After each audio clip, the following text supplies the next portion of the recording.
We, the citizens of America, are now joined in a great national effort to rebuild our country and restore its promise for all of our people.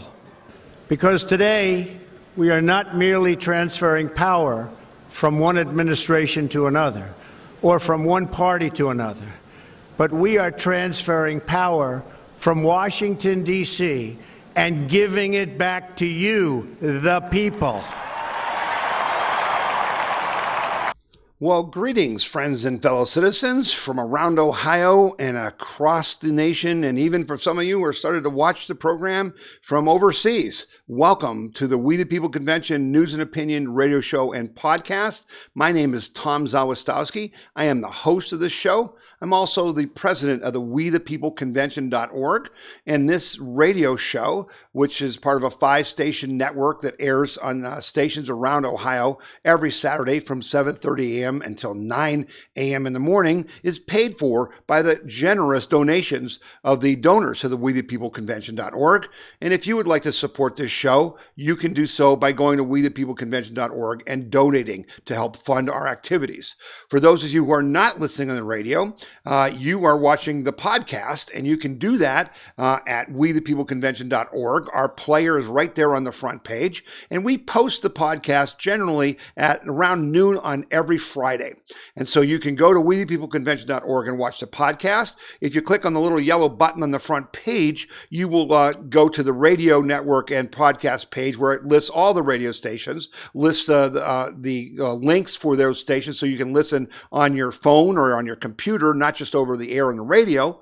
And you can also, besides watching the podcast on our website, you can watch it on YouTube. You can watch it on your TV, on Roku TV, or on Amazon Fire. And you can get instructions for how to do that at WeThePeopleConvention.org. You can also listen to the podcast on iTunes if you'd like. So however you're joining us, whether you're on the radio or on the podcast, from wherever you're joining us, welcome to you. Thank you for joining us. If you're new to the show, you're in for quite a treat, because it certainly is news and opinion you will not get anywhere else.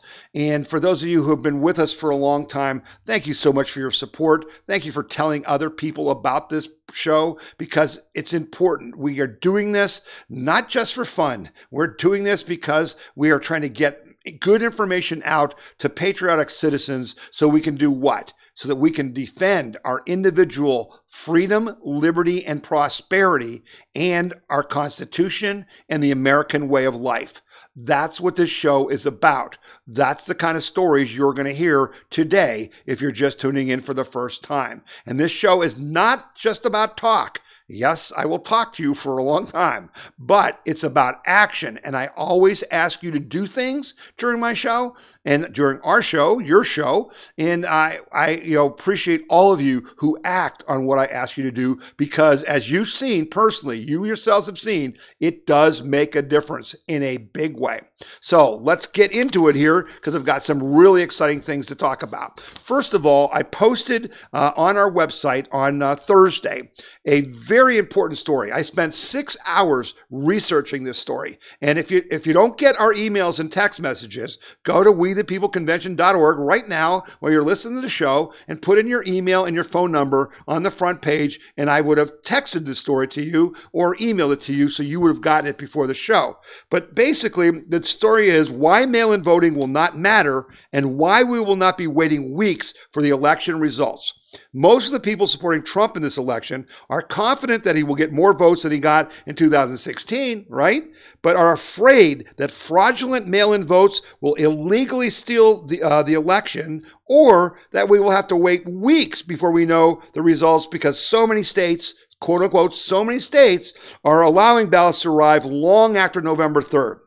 Based on a study of the voting rules in each state and the 2016 electoral map, it appears to me that neither of those things are very likely at all.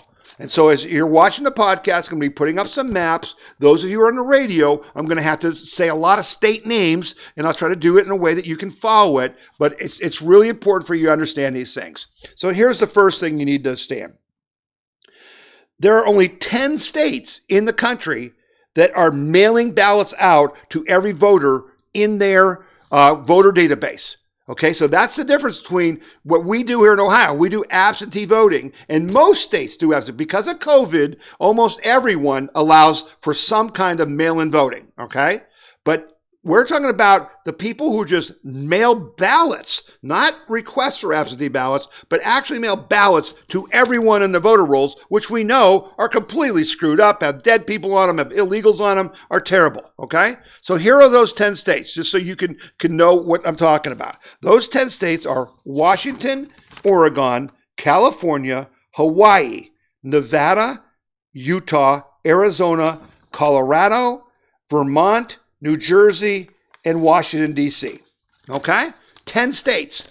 Now, what's important about that? Well, on the screen, I've got the electoral map from 2016. And of all 10 of those states, only two of them were states that Trump won.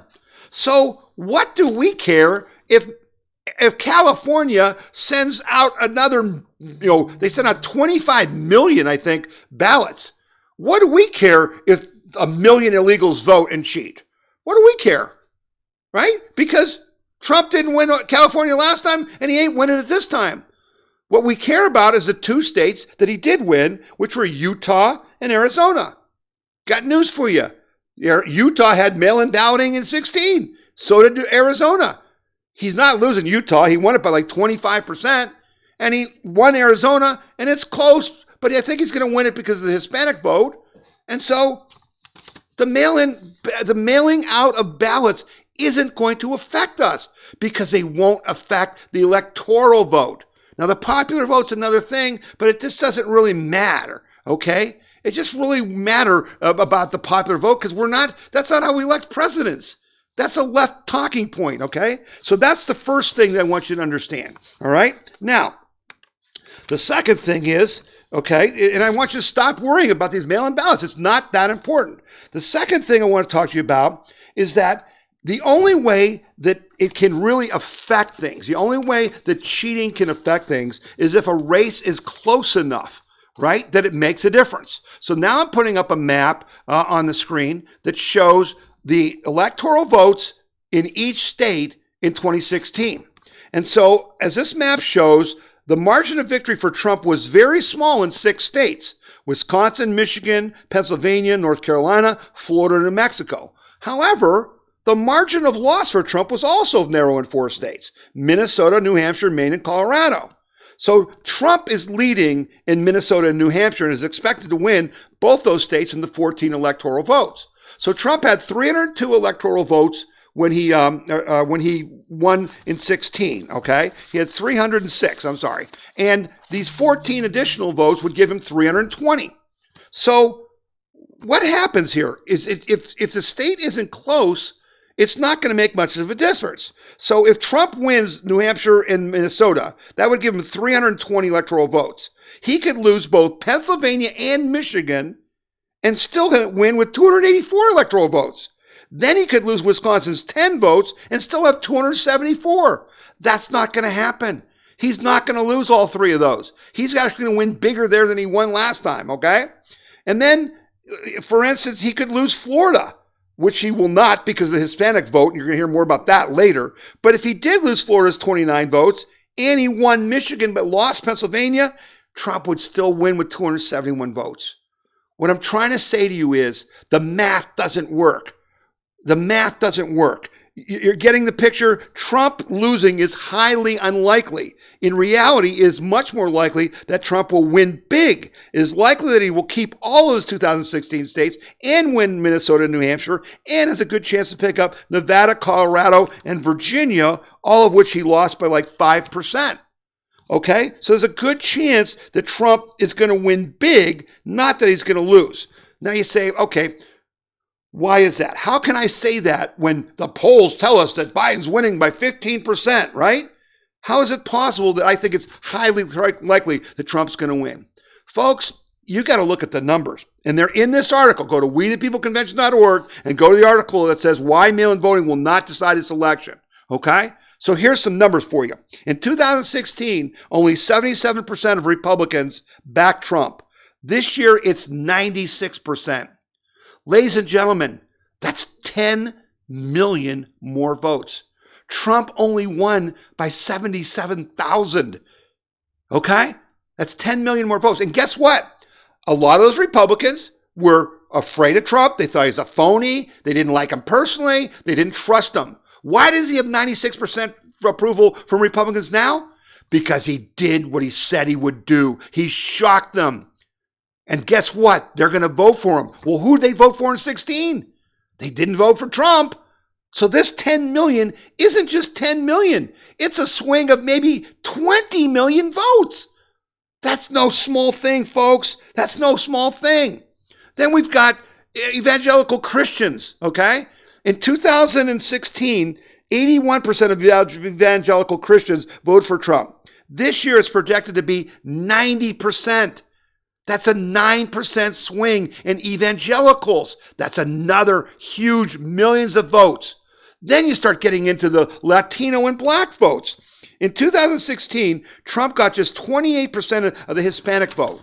This year, polls are predicting a record 36.5% because Hispanics are entrepreneurial. They have businesses. They don't like the fact that the Democrats want to burn their businesses down. Okay? That Hispanic vote is 4.4 million Trump voters and a swing of 8.8. In 2016, Trump got 45% of the Catholic vote, but this year he's supposed to get 53%, mostly because of Hispanic Catholics, okay? But that's a 6.2 million vote difference. 6.2 more votes for Trump out of Catholics, okay? Which is a 12.4 million vote swing. And finally, the Black vote. In 2016, Trump got just 8% of the Black vote. This year, polls are predicting at least 15% and maybe 20%. That's 3.4 million more votes for Trump and a 6.8 million vote swing. Friends, any one of those things, any one of those things I just told you keeps the Democrats from winning anything. Anything. If he gets 15% of the Black vote, they can't win. If he gets 35% of the Hispanic vote, they can't win. If he gets 96% of the Republican votes, they can't win. It's just that simple. So the Democrats, remember, they lost in 2016, right? They didn't win.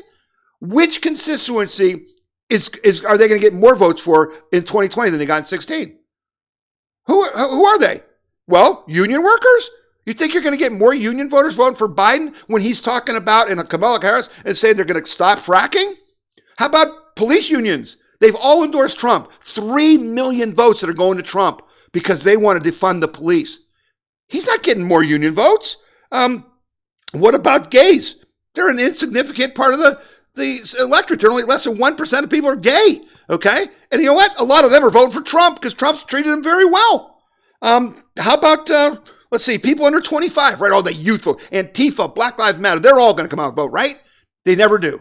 All the polls show that they're not going to turn out. Just not going to turn out. How about suburban women, right? They always tell you that suburban white women hate Trump because he's obnoxious and blah, blah, blah. Yeah, I got news for you. Suburban white women aren't going to vote for Joe Biden when A, the Democrats want to defund the police and Antifa are burning down Democratic cities that they live in. They care about safety for their family. I'll tell you another reason why they're not going to be out in force this time. Because of Amy Coney Barrett. Because a lot of those white suburban college indoctrinated women are Roe v. Wade feminazis. And guess what? By appointing Amy Coney Bennett, and we're going to talk about that a little bit later, about a week before the election, they're going to be depressed because they will have already lost before the election, right? So these are important things. That's why Trump's more likely to have a landslide than to lose. He's highly unlikely to lose. Matter of fact, he's not going to lose, okay? But then the question is, they're going to keep us in the courts until, it's too late and they're going to bring in extra votes and all that stuff. Well, I'm going to show you a map again on the screen from, for those on the podcast. But what it shows is that there's only 16 states that allow people to vote after Election Day. There's only 16 states. All right? So out of those 16 states, 9 of them are red states that Trump won. And the other ones don't matter, right? Because he didn't win them last time. What if he doesn't lose them this time? So what are they going to go to court and fight for? Nothing. Okay. And so on this map, you'll see I have listed all the days, how long after the election, and Michigan just changed it to 14 days. But like Pennsylvania is only 3 days. So the only two states that Trump won and it was close were Michigan and Pennsylvania. But even if they, were waiting for ballots to come in, Pennsylvanians are going to come in by Friday. We're going to know. It's not going to be forever. I'm telling you, it's going to be on election day, whether the left likes it or not. Okay? That's what's really going to happen. So don't believe the polls. And I put out a story earlier this week from John Zogby, who's really one of the godfathers of polling, Zogby polls. And he just came out and made a statement, and he said, listen, this stuff is all wrong. These polls, they're oversampling Democrats in every poll. He said it's not a 16-point pro-Biden race. It's a 2-point race at worst. And I'm going to tell you a little secret, because we don't read other people's polls. We take our own polls. We learned that 10 years ago. And in 2016, the We the People Convention, thanks to your donations, we did our own state polling, and we were the only organization to say Trump was going to win Ohio by 8% when they were telling us Hillary was going to win by 16. How's that for a disparity, right? We were right. Well, guess what our polls are telling us now? Polls are telling us now that even if you balance it out, as Zogby is trying to say, where you don't oversample Democrats and you bring it more in line, you're still not going to get an accurate poll because the Trump supporters refuse to take a poll. And I figured out a way how to detect that and prove that. Okay? So guess what?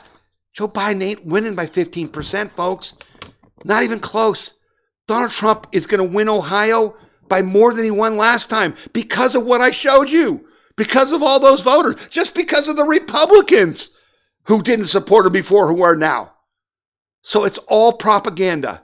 Don't let it depress you or suppress you. What we got to do is turn out our vote and vote down ticket. And we're going to talk about that in our next segment. Okay? So we're going to take a little break. You're listening to the We the People Convention News and Opinion radio show and podcast. And my name is Tom Zawistowski, and we'll be back after this break. Buckeye Firearms Association is Ohio's #1 gun rights organization, protecting the rights of Ohio's 4 million gun owners. And you can get our weekly gun rights newsletter free. Receive breaking news and urgent alerts on gun laws. Stay up to date on self-defense and shooting sports. Discover pro-gun activities and events near you. Get your free gun rights newsletter now at bfanews.org. That's bfanews.org. bfanews.org. The Buckeye Institute was founded in 1989, and we're the longest-serving free market think tank in the state of Ohio. My goal is removing barriers to prosperity that have been put in place by government. We want for Ohio to be the freest and most prosperous state in the country. The Buckeye Institute is a source of common sense ideas that will have an impact on the nation as well as the state of Ohio. All right, so let's get on with how we're going to get out our vote and what we're going to do. Last week, I talked to you about this really important thing that we can't just vote for Trump. And a friend of mine had a great line. I was talking to him today, and he said, I'm not a Republican, I'm a Trumplican. He's a Trumplican, okay? Well, the problem is that the Trumplicans don't know who to vote for other than Trump. And like in West Virginia, folks, I'm not making a West Virginia joke. I love you guys in West Virginia. We're on WVA and in Wheeling, right? Okay. But in West Virginia, if you go look, the disparity between people who voted just for Trump and just didn't fill out the rest was like 30%. We can't have that. We need these other races. President Trump needs these other races. Why? Because we know the Democratic Party has been taken over by the Communist Chinese. We know that we can't let any Democrat win any position. Not Joe Biden for president, not Tim Ryan for House, not local judges, none of that. So we've got to vote down ticket. So last week, I told you about this really great website that the Ohio Republican Party actually put together. Heaven forbid, it's amazing. Okay, and it's slate.ohiogop.org. slate.ohiogop.org. And if you want to go to that, you just go to wethepeopleconvention.org, our main website, and right on the front page there's a button that says vote early in person, click here for a Slate card. And when you do that, you come to a picture that's got President Trump, Judy French, and Sharon Kennedy. Judy French and Sharon Kennedy are our candidates for Ohio Supreme Court. They must win. We cannot allow the communist Democrats to take over Ohio's Supreme Court. If they had it right now, you would have ballots being mailed out. You would have cheating like you've never seen. So you go to wethepeopleconvention.org, you click the button to get a Slate card. Then you choose your county. And when you choose your county, what you see is all the candidates in your county, including appellate court judges, including local judges, including county commissioners, House races, all of them. We must support all of those people. It's critical for us to support all of those people. And guess what? The Trumplicans, they don't know which judge is which, because on the ballot, when you vote absentee or in person, it just says names. Well, who's the Republican? So I'm asking you, I'm begging you, you got to go to wethepeopleconvention.org right now. Click on the button to get the Slate card. Go to your county, print out the Slate card, or copy the URL from that page and send it out in emails or text it to everyone you know who supports Trump. Take the printed copies and hand them out to people you know support Trump and say, listen, you got to vote down ticket. Okay? Because and why am I asking you to do it now? Why am I begging you to do it now? And I asked you last week, because of COVID, we're going to have like 70% of people voting before Election Day. Before Election Day. Okay? So we've got to get this done right now. We need to win all those down ticket races, and only you and I can do that. So I'm giving you a way to do it. It's critical. Okay? Now, I know we've been doing a whole lot of Trump train road rallies. You go to freeohionow.org. You can still see a list of them, and I want you to do that. And I think that's really, really important and really, really good. Okay? But I want you to kind of now refocus yourself, because as I said, like 70% of the people are going to vote before the election. Well, where are they voting? They can only vote at the Board of Elections in your county.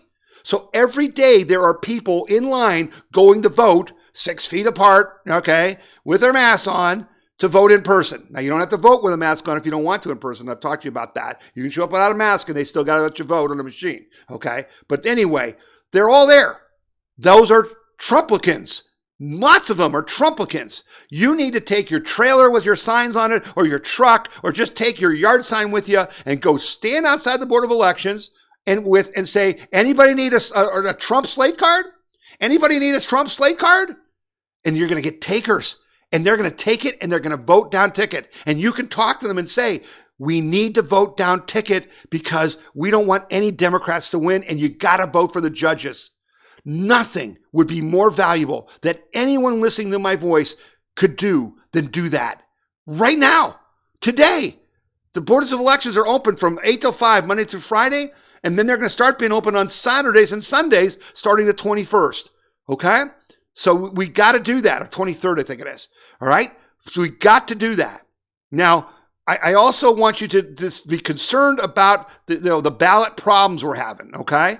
Because once again, we had 50,000 ballots were mailed from Franklin County to the wrong people. We had federal agents finding bags of underdelivered mails at carriers' houses. There's all kinds of stories. I had a woman from our Tea Party call me today and tell me about the fact that she and her husband both asked for absentee ballots, and she got hers and he didn't get his. And when they called the Board of Elections, they said, well, we mailed it. So then they told him, you got to wait 10 days. And if you don't get it in the mail, 10 days to go, 4 miles or whatever the heck the county distance from the Board of Elections is, the post office needs 10 days. And if you don't get it in 10 days, call us and we'll send you another one. Horse hockey. We ain't doing that. Okay. I told you last week, even if you requested an absentee ballot, You can go to the Board of Elections and say, I requested an absentee ballot, and whether you got it or not, you can say, I want to vote on a machine. And they can do that all the way up to the day before the election. Okay? And they will take you out of the database so that if your absentee ballot shows up, somebody else voted it, it'll be thrown out and your vote on the machine will count. And even if you want to vote absentee ballot, don't mail it back. Get in a car, drive to the Board of Elections and drop it in the drop box. Every one of them has a drop box because we're finding out you can't trust the Postal Service. Okay? So we don't want you doing that. Now, I do want to clear up one important thing, okay? I talked to you, and I just said it, about State Board of Education, okay? The State Board of Education, you should vote for these candidates because they got this Rule 20 that is teaching this Marxist ideology, this critical race theory and BLM stuff to our kids. And Governor DeWine, Marxist DeWine, is pushing this. The 8 people he appointed to the board, the State Board of Education, actually voted for this Rule 20, and we're trying to repeal it. Well, there are 6 people running for State Board of Education that we need to elect. But what I didn't speak clearly about last week is that you can't all vote for them because there's 11 districts around the state, and they're only in 6 of the districts. So on the screen on the podcast, you can see their names and their districts. For you guys on the radio, I'm just going to kind of give you an idea. And if you get your county Slate card by going to WeThePeopleConvention.org, clicking on the button to get your Slate card, choose your county. If you can vote for them, they'll be on the Slate card. But basically, the people that are running are like in Northwest Ohio, except for Toledo, in Northeast Ohio, except for the Ashtabula, Trumbull, Geauga area. It's kind of Cuyahoga, Medina, Wayne, and whatever. And then Delaware and Franklin County has one. And then over going east of Columbus, like all the way from Tuscarawas and Guernsey and Morgan in there. And then down in south central Ohio, where Clinton and Highland and Claremont and Scotio and Jackson, those counties, rural counties, they have one. If you have a state central committee person on your ballot, you got to vote for them, okay? It's really important. So now we're going to wrap up the radio show, but I want to tell you one more thing, okay? I'm going to be speaking. If you're in the Columbus area, if you're listening to this on WTOH on Saturday mornings, I'm going to be speaking on October 21st in Newark, Ohio at the Conservatives of Central Ohio's Trumpapalooza MAGA meeting. Doesn't that sound like fun? That sounds like it's going to be a blast. It will be held at the Newark Manor Court at 195 West Orchard Street, Newark, Ohio, 43055. Starts at 5:30. They're going to have food and stuff like that and a raffle and a bunch of things. I'm going to speak at this, and it's on October 21st. If you go to WeThePeopleConvention.org, up in the top menu, you'll see events. And if you click on that, it lists where I'm going to speak. Come down and see me. Come, let's hear what I have to say, but let me hear what you have to say. If you've got questions that you need answered, this is the time to get them answered. Come on down. Let's have some fun on the 21st in Newark, Ohio, and I'll look forward to seeing you there. Okay, so I'm going to wrap up the radio show, but the podcast continues. So those of you listening to the radio for the first time, if you go to WeThePeopleConvention.org, you can fast forward on the podcast past the radio show and then pick up the rest of the show, which is about 30 minutes long. Okay, and you can see those maps I put up and all that. I want to thank you for tuning in. I want to thank you for telling others about it. I want to thank you for acting on the things I ask you to act upon. That's what this show is about. We don't do this just for fun. We do this because we love our country and we love our freedom and we're willing to fight to defend it. Act on the things I asked you to do. Go and be outside the Board of Elections and give Slate cards out. Give them to everyone you know, okay? And don't be afraid. I just showed you that we're winning. They just don't want you to know that. They can't, go to look at that story on the webpage, okay? And you'll see what I'm talking about and you'll feel a heck of a lot better. Okay, so we're going to wrap the radio show up and then come back with the rest of the podcast. You're listening to the We the People Convention news, opinion, radio show, and podcast. And my name is Tom Zawistowski, and I'll look forward to seeing you again next week. The We the People Convention news and opinion radio program is paid for by donors like you. You can donate to the We the People Convention and support our cause by going to WeThePeopleConvention.org or by sending your check in any amount to We the People Convention, P.O. Box 6211, Akron, Ohio 44312. Okay, we're back, and we're going to continue with the rest of the show. The one thing I want to mention, I did talk about it briefly in the first part of the show, was the confirmation of Judge Barrett, Amy Coney Barrett, and folks, you know, it's just been awesome. Public opinion polls are all saying that people want her confirmed. She's a woman. They can't do the disgusting things they did to Kavanaugh. She's currently 48% of Americans think she should be confirmed. 31% say she shouldn't, and 21% are still undecided. You know what? It doesn't matter.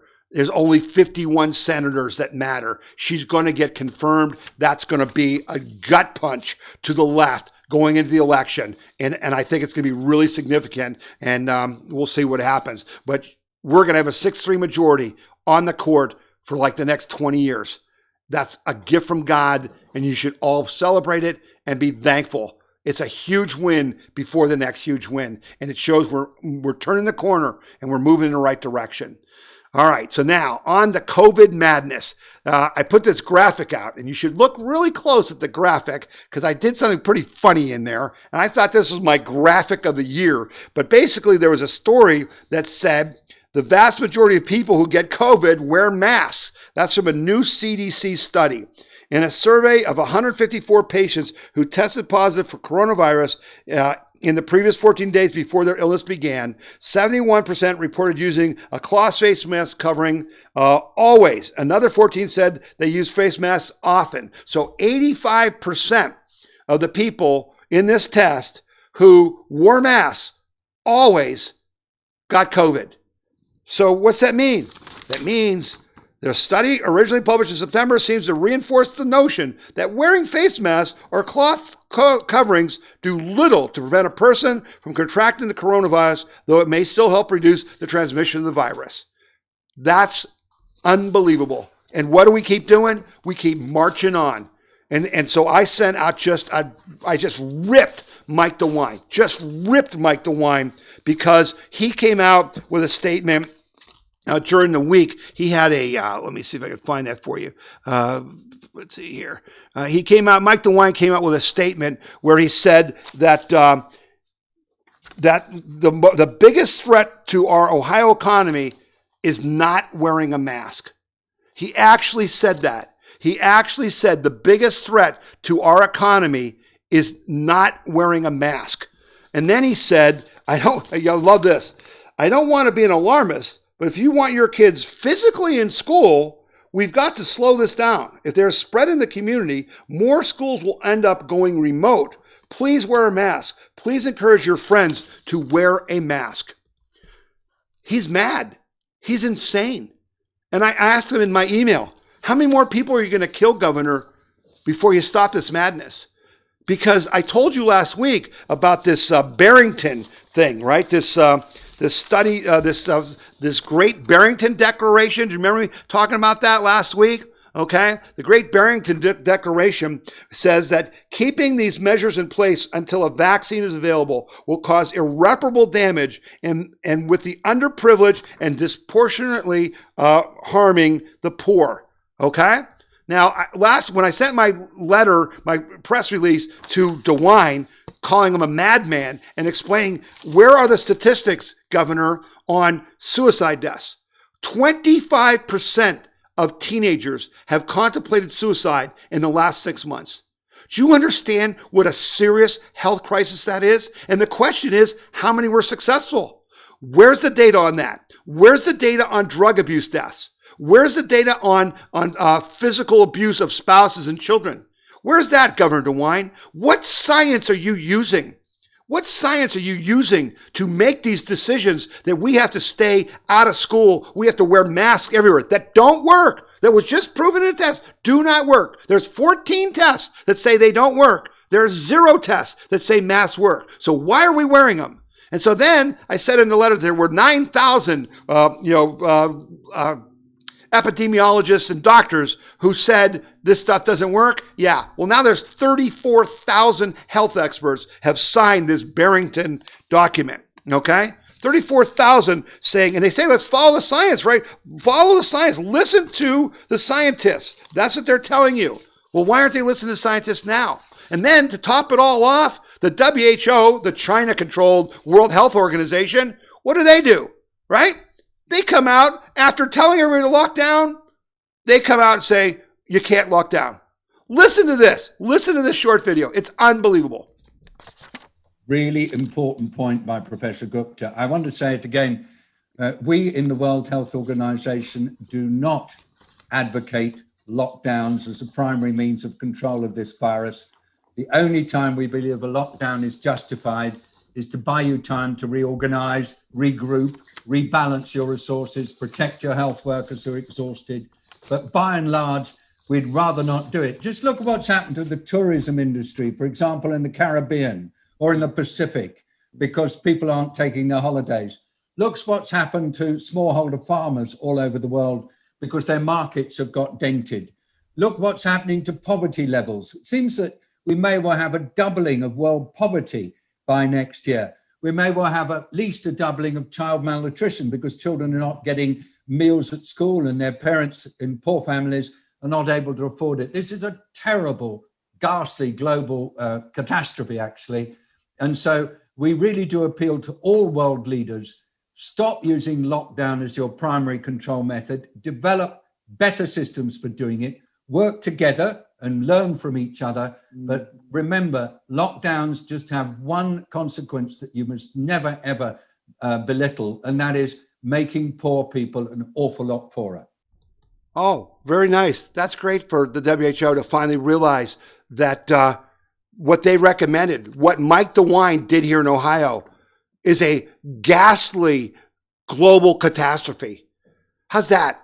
Hey, Governor DeWine, it's a ghastly catastrophe, man-made by you. Because you keep talking about cases. Look at the cases. How many people are dying? Hardly anyone. Hardly anyone. As I've put out to you over and over again, this is not even as deadly as the flu. And President Trump, and I thought last week, the first segment of the show, which showed President Trump leading the way on therapeutic medicines being the answer to this, just like they are the regular flu and not vaccines, is critical, right? But we're killing millions of people. The coronavirus pandemic has thrown between 88 million and 114 million people into extreme poverty, according to the World Bank. How's that for moral justification? But then, DeWine's not the only madman. Listen to what Fauci said this week. This guy, I can't wait. We're going to call for him to be fired the day after the election. This guy needs to be prosecuted. Fauci needs to be prosecuted for malpractice, for killing people, for killing seniors, for just complete incompetence. This is what he said, folks. Fauci says that in order to get rid of, we will never get rid of the coronavirus entirely. But in late 2021 or early 2022, Americans should be able to resume most post-pre-pandemic activities. That's if we deploy a vaccine and we implement public health measures. Well, what is public health measures, Dr. Fauci? He said that even if a vaccine is developed, it's still important to adhere to public health principles, such as continuing to wear a mask at social gatherings. Since the effectiveness of immunogenicity, which means vaccines, I think, may only be 70%. This madman is telling you you're going to wear a mask and social distance till 2022. Are you willing to do that? Are you willing to do that for nothing? When are you going to stand up? This is what they're planning for you. This is insane. This guy's a madman. Listen, and again, I'm not telling you what you should do that I don't do. I'm telling you, this whole 6 months, I've probably been to 10 events that have 300 people or more at them. I've been to protests, I've been to meetings, I've been to rallies, I've hugged every person, I've kissed the people that want to be kissed, I've shook hands with everybody. And yeah, I might have got it, I was sick for a few days a while back. I don't know, because you know what? This damn disease isn't that bad. And I'm 65. How can you be afraid of something that doesn't kill 3% of the people? How can you be afraid of something? If you had a chance to win $1 million or lose your life, lose your whole house and everything, and you had a 97% chance of winning, how many of you would do that? I think a lot of you would do that. What the heck are we thinking? We've lost our minds. We need to be the adults in the room.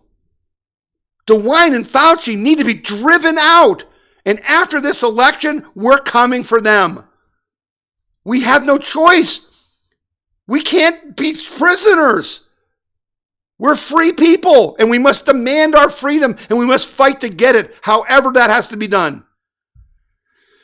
All right. Better take a break. You know, I get a little heated, get a little worked up here, so we're going to take a little break.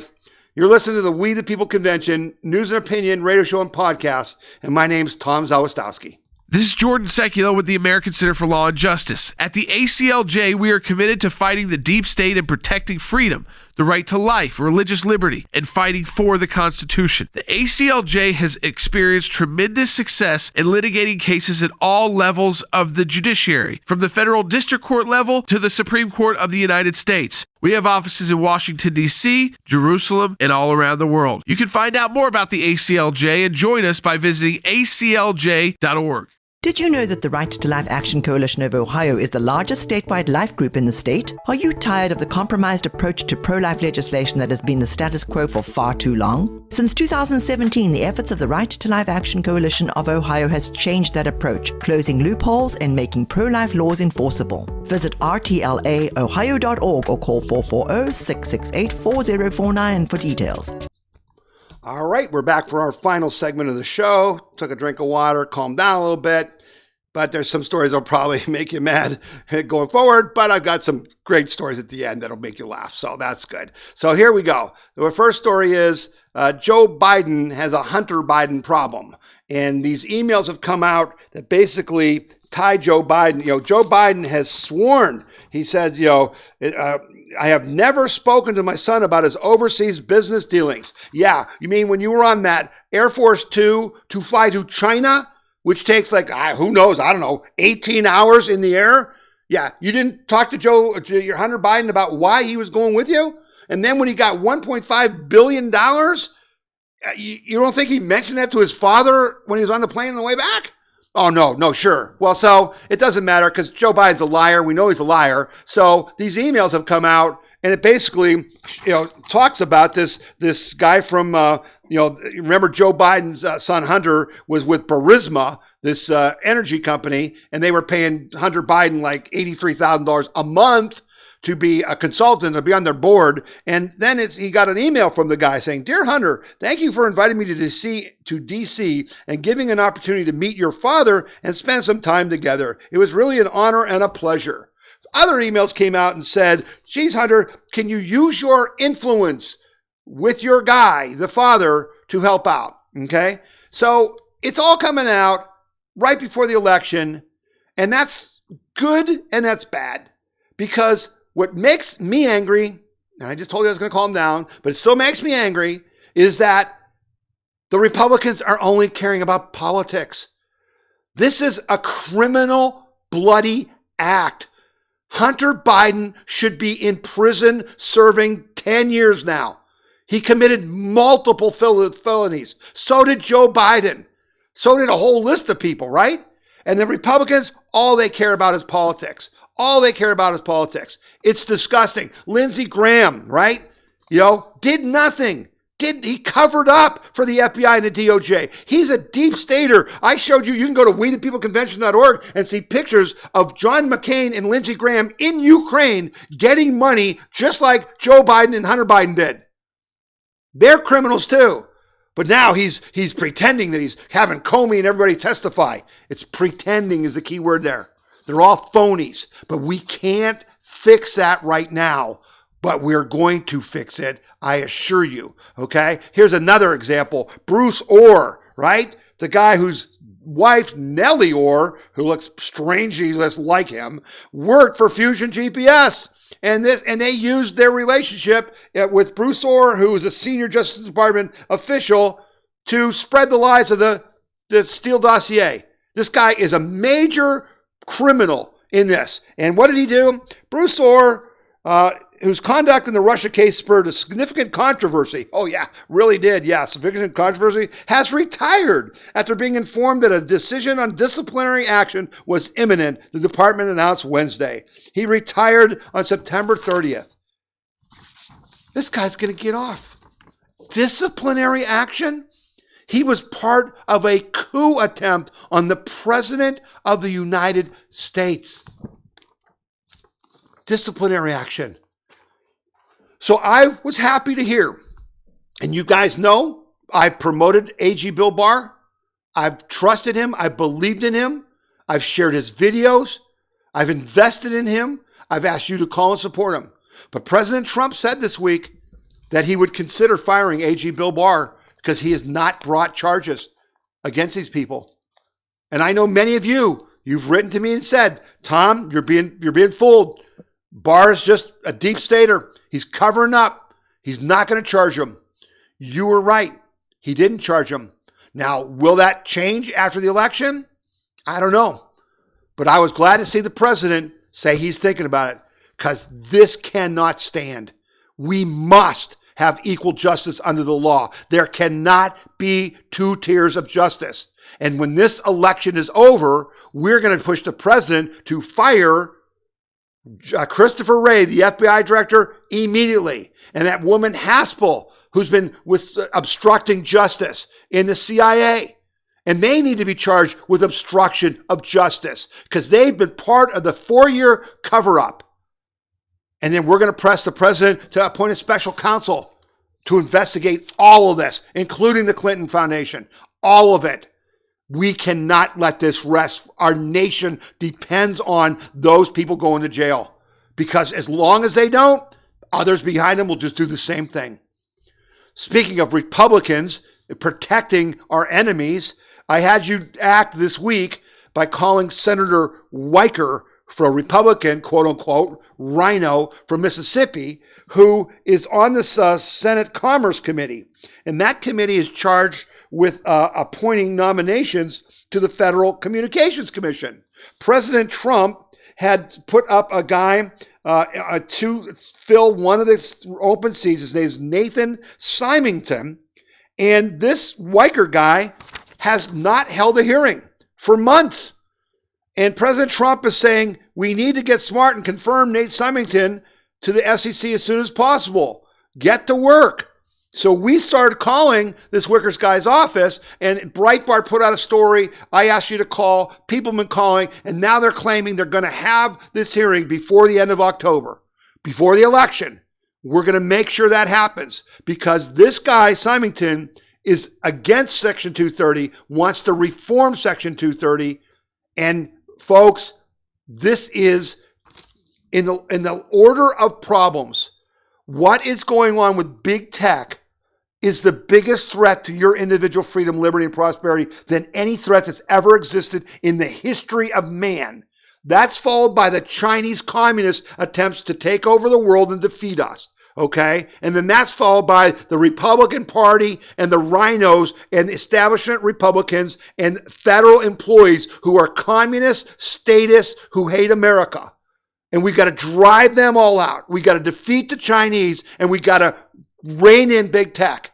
This appointment is critical. Now, in the story, and if you go to WeThePeopleConvention.org, you can look at that story about Senator Wittmer. I put a link to a Netflix documentary called The Social Dilemma. And in that documentary, folks, it is people who built Facebook, who built Google, who built Twitter, who built Pinterest. These are the people who actually wrote the code, who have left and are saying, oh my God, what have we done? What evil have we let loose? This documentary, if you got a Netflix subscription, or you can lend it to someone or borrow it from your kids, watch The Social Dilemma.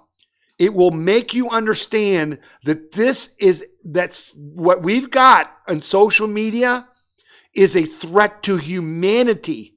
It is against the very essence of who you are as a person. I can't underestimate this. And we're going to talk more about this. And we had Dr. Epstein on talking about, how they're manipulating elections and all that. That is nothing compared to what it's doing to your mind, what it's doing to your soul.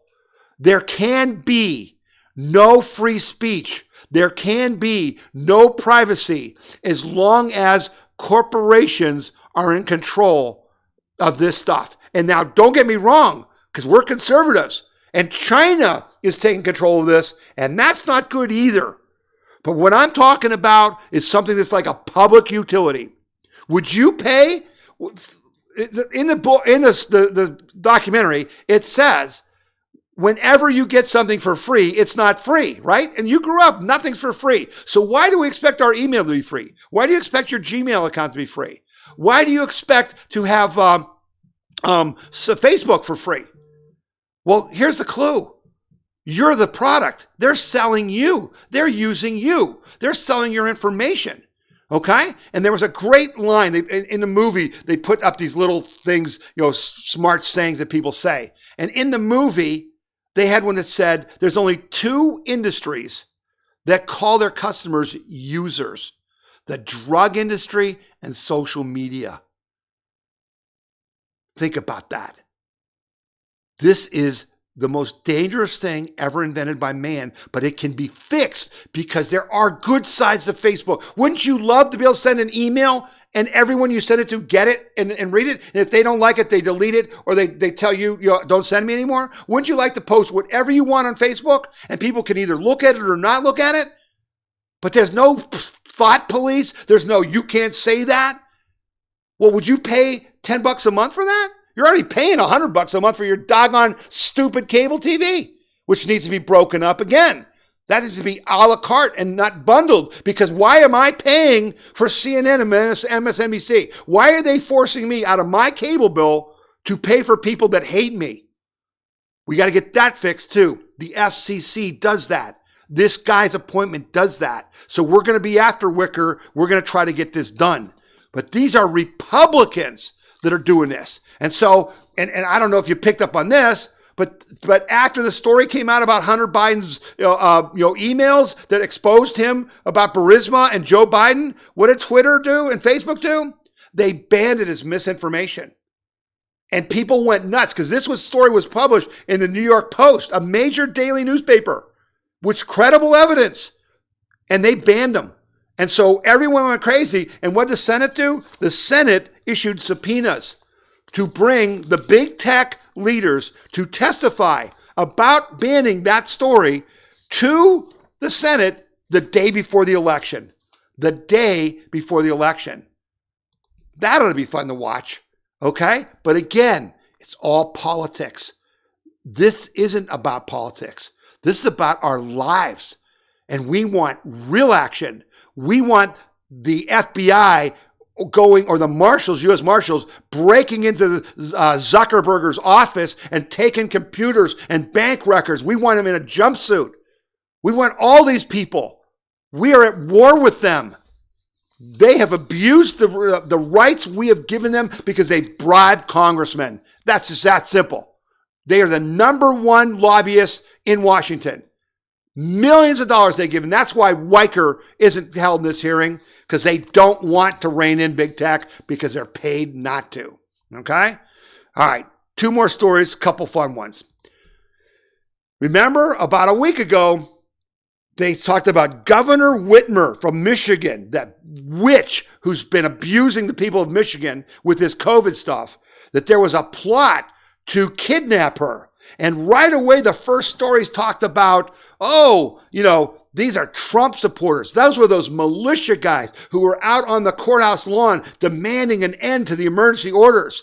Yeah, not so much. Turns out that when it was reported several days ago that a plot to kidnap Michigan Governor Wittmer was foiled by the FBI, they were sure the culprits were MAGA-loving Trump supporters and also white supremacists. In fact, we even had some cable news analysts suggesting Trump should be charged as a co-conspirator, MSNBC. The narrative started to fall when it was revealed one of the ringleaders not only didn't support Trump, but that he had called the president a tyrant. Okay? It turns out that the anarchists have a lot more in common with the left and Antifa than they do with Trump supporters. Want more proof? Now we are learning that another plotter was a Black Lives Matter supporter and may have been partially motivated to kidnap Wittmer because of the death of George Floyd. What happened to that story? It disappeared, didn't it? If it was a Trump supporter, you would have been hearing about it. You would have seen their faces. You would have had people outside the courthouse. Where are these people? These crazy, conservative, hillbilly, backwoods Trump supporters were going to kidnap the governor of Michigan. Holy cow. Yeah.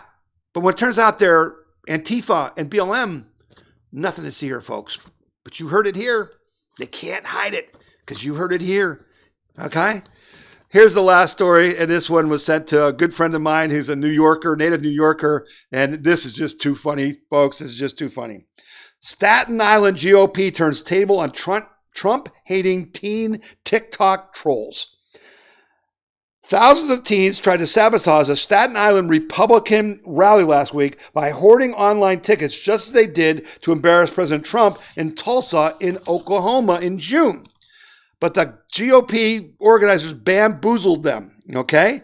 The spokesman said, we had 1,500 reservations for the Staten Island protest. Then all of a sudden we started seeing numbers tick up to 10,000, 15,000, 75,000, said GOP chairperson Brendan Lantry. We knew something was not right. Lantry's wife, Jessica, an avid TikTok user, sorry for that, used the app to trace the clip to a post earlier that day to a 19-year-old Brooklyn girl who said, let's order all these tickets for this Trump event and then not turn up just like we did in Tulsa.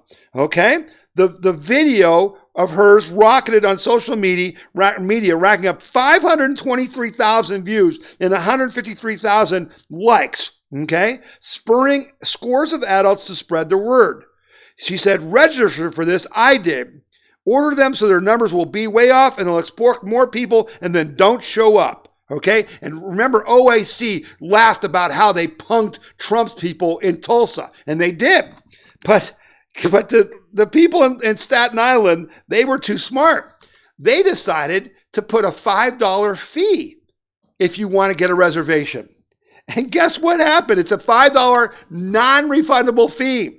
They kept coming from Colorado and California and Chicago and Houston, all over the country. Multiple Ruth Ginsburgs from Salisbury, Maryland and Greensboro, North Carolina gladly paid the $5 to get a non-refundable ticket to a Staten Island rally. By the time the October 3rd rally began in a commercial parking lot on the South Shore, the Trump haters had shelled out $15,785 to buy their tickets, which they didn't use. They hate the president so much that they're willing to donate to the Republican Party to troll him. The event drew 2,500 people. You gotta love it. That's why I love you. That's who we are. We're conservatives. We know how to fight and win. We have common sense. We're happy warriors, right? We're happy warriors. I want you to be a happy warrior. I want you to go to the WeThePeopleConvention.org website and read that analysis of the election that I did. It took me 6 hours to research that to help you and me better understand what's going on. We're going to be fine if we just do the job. We must get our Slate cards in the hands of every Trump supporter, and we must get them to vote, and we must get them to vote in person and early or on election day. Everything else takes care of itself. That's what you and I got to do. If Trump wins big, there's not enough cheating in the world they can do, and we're going to be now ready to take back our country from the communist left. Okay? I want to thank all of you who listen and watch. Tell other people about the podcast and radio show. Send me your comments. A lot of these stories, the Staten Island story came from a friend. You heard me mention friends. Send them to info@wethepeopleconvention.org. info@wethepeopleconvention.org. I use your stuff. This is your show. I just present it. Okay? And then we're going to be back next week. 3 weeks to go. Don't give up. And when this election's over, we're not going to stop. We're going to keep fighting. Okay? You've been listening to the We the People Convention, News and Opinion, radio show, and podcast. My name is Tom Zawistowski, and I'll see you again next week.